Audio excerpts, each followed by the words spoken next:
नमस्कार, आप देख रहे हैं समाधान कब तक। एक छात्र जब प्रतियोगी परीक्षाओं की तैयारी शुरू करता है तो उनकी आंखों में भविष्य के ही सपने होते हैं। कोई आईएएस, पीसीएस की परीक्षा क्रैक करना चाहता है तो कोई एसएससी और अन्य भर्ती परीक्षाओं की। मगर जब उन्हीं छात्रों को इन परीक्षाओं में हो रही धांधली का सामना करना पड़ता है तो उनका मनोबल टूट जाता है। एक ऐसा राज्य जिसने नकल रोकथाम के लिए देश के सबसे सख्त कानून बनाए हैं, लेकिन क्या ये कानून शिक्षा माफियाओं और पेपर लीक के गंभीर संकट को रोकने में सक्षम है? केंद्र सरकार ने 2024 में नकल रोकथाम के लिए कठोर विधेयक पेश किया है। इसमें नकल के दोषी पाए जाने पर 10 साल की जेल और 1 करोड़ रुपए तक का जुर्माना लगाया जा सकता है। लेकिन झारखंड ने इससे पहले ही 2023 में नकल रोकथाम कानून लागू किए, जो केंद्र से कहीं अधिक सख्त है। झारखंड के कानून के तहत आजीवन कारावास और 10 करोड़ रुपए तक का जुर्माना तय किया गया है। पहली बार नकल करते पकड़े जाने पर 1 साल जेल और 5 लाख रुपए का जुर्माना है, जबकि दूसरी बार पकड़े जाने पर 3 साल की सजा और 10 लाख रुपए तक का जुर्माना लगाया जा सकता है। यह प्रावधान राज्य लोक सेवा आयोग, कर्मचारी चयन आयोग और अन्य भर्ती परीक्षाओं पर लागू होते हैं। लेकिन इन कानूनों के बावजूद झारखंड की परीक्षा प्रणाली विवादों से मुक्त नहीं हो पाई है। झारखंड लोक सेवा आयोग जेपीएससी की परीक्षा विवादों और घोटालों का पर्याय बन चुकी है। 2001 में प्रथम और द्वितीय सिविल सेवा परीक्षाओं से ही यह सिलसिला शुरू हो गया था। इन परीक्षाओं में बड़े पैमाने पर धांधली के आरोप लगे। सीबीआई जांच में पाया गया कि कई उम्मीदवार बिना उत्तर पुस्तिका लिखे चयनित हो गए। तत्कालीन अध्यक्ष और कई अधिकारियों पर गड़बड़ी के आरोप सिद्ध हुए हैं। 12 साल तक चली जांच में 70 लोगों पर चार्जशीट दाखिल हुई। जेपीएससी द्वारा आयोजित लगभग हर परीक्षा किसी न किसी विवाद में फंसी। 21 वर्षों में केवल 13 परीक्षाएं आयोजित हो सकी, जबकि हर साल परीक्षा होनी चाहिए थी। झारखंड कर्मचारी चयन आयोग जेएसएससी भी विवादों से अछूता नहीं है। हाल ही में आयोजित स्नातक स्तरीय परीक्षा यानी सीजीएल का पेपर लीक हो गया था। यह घटना 28 जनवरी 2024 को तीसरी पाली की परीक्षा के दौरान सामने आई। इस मामले में परीक्षा रद्द कर एसआईटी जांच के आदेश दिए गए। जेएसएससी ने नामकुम थाने में प्राथमिकी दर्ज कराई, लेकिन छात्र सीबीआई जांच की मांग पर अड़े रहे। यह पहली बार नहीं है।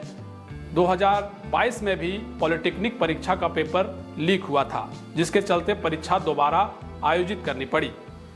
और जब आज आप लोगों के बीच हम खबर लेकर आए हैं तो खबर जेपीएससी भर्ती घोटाले से ही जुड़ी हुई है।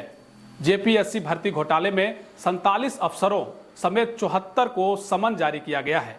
सीबीआई की विशेष अदालत ने झारखंड लोक सेवा आयोग जेपीएससी की प्रथम सिविल सेवा भर्ती घोटाले में 47 अफसरों समेत कुल 74 आरोपियों के खिलाफ समन जारी कर दिया है।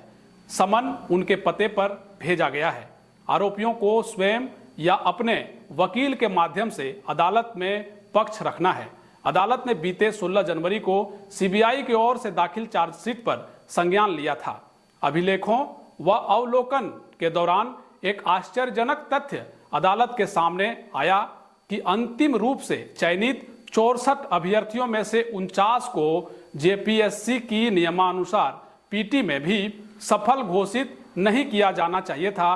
बता दें कि सीबीआई ने जांच पूरी करते हुए 12 साल बाद बीते 4 मई को जेपीएससी के तत्कालीन अध्यक्ष डॉक्टर दिलीप प्रसाद समेत अन्य आरोपियों के खिलाफ चार्जशीट दाखिल की थी। अब आप पहले यह जान लीजिए कि आखिर पूरा मामला क्या है। दरअसल जेपीएससी ने 1 दिसंबर 2002 को प्रथम संयुक्त सिविल सेवा परीक्षा में 65 डिप्टी कलेक्टर की भर्ती की थी।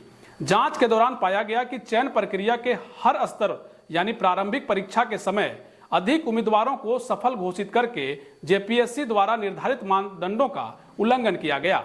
मूल्यांकनकर्ताओं द्वारा आरोपी अफसरों यानी आवेदकों को लाभ पहुंचाया गया। प्रारंभिक परीक्षा में भर्ती के एवज में 665 अभ्यर्थी ही सफल घोषित किए जाने थे, जबकि पीटी में 9488 अभ्यर्थी सफल घोषित कर दिए गए। मूल्यांकनकर्ताओं का कोई पैनल तैयार नहीं किया गया था। जेपीएससी के मानदंडों के विरुद्ध मुख्य परीक्षा में 196 की जगह 246 को सफल घोषित कर दिया गया।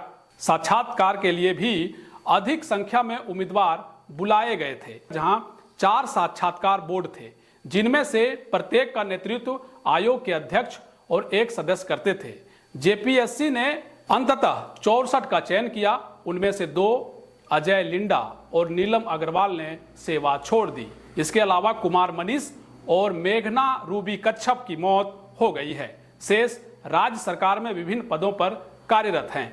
यानी कुल मिलाकर अब जेपीएससी भर्ती घोटाले में सीबीआई की विशेष अदालत ने झारखंड लोक सेवा आयोग यानी जेपीएससी की प्रथम सिविल सेवा भर्ती घोटाले में 47 अफसरों समेत कुल 74 आरोपियों के खिलाफ 23 वर्षों के बाद समन जारी किया है। बहरहाल अब देखना यह है कि आगे इस पूरे मामले पर किस तरह की कार्रवाई होती है और किस तरीके के नतीजे सामने आते हैं। बहरहाल इस रिपोर्ट के साथ हम आप लोगों के बीच आए थे, जहां आपको यह समझने का मौका मिल रहा है कि झारखंड में जेपीएससी में भर्ती परीक्षा को लेकर विवादों का नाता, जेएसएससी में जो भी परीक्षाएं आयोजित की गई उसमें विवादों का नाता, और इस तरीके से जो आम छात्र होते हैं, जो गरीब छात्र होते हैं, उनका कहीं ना कहीं मनोबल टूटता है। और जब भी कोई गरीब या मध्यम परिवार के बच्चे ये सपने देखते हैं कि हमारा बच्चा भी आगे चलकर अपने राज्य की सेवा के लिए या अपने भविष्य को गढ़ने के लिए परीक्षाओं में सफल होगा, अपना भविष्य बनाएगा, तो उनके भविष्य जो है कुछ इस तरीके से तार होते हैं जो आपके सामने है। ऐसी कई तस्वीरें, ऐसी कई खबरें लगातार हम लोगों के बीच आती रही हैं, जिसने सबको चौंकाया है। इन सब चीज़ों पर न जाने कब तक विराम लगेगा, लेकिन फिलहाल हम इस खबर के साथ आप लोगों के बीच आए थे। आप देखते रहिए समाधान कब तक। शुक्रिया।